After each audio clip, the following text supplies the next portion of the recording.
யோகிராம் சுரத்குமார் ஜெய் குருராயா. அனைவருக்கும் வணக்கம். ஒரு காரிய சித்தி வேண்டுமா? ஒரு பிரார்த்தனை எடுத்துக்கொள்ளுங்கள்.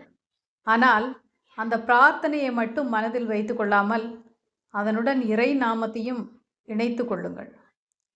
நாம் ஒரு வேண்டுதலை மனதில் வைத்துக்கொண்டு அதற்காக தினமும் நாமம் சொல்ல தொடங்கினால் முதலில் மாறுவது வெளிச்சூழல் அல்ல, நம்முடைய உள்ளம்தான். நாமம் சொல்லும்போது மனம் அமைதியாகிறது. அமைதி வந்தால் நம்பிக்கை வருகிறது. நம்பிக்கை வந்தால் பயம் குறைகிறது.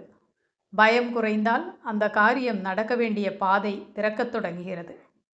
இறை நாமம் என்பது ஒரு மந்திர வார்த்தை அல்ல, அது நம்மை இறையருளோடு இணைக்கும் பாலம்.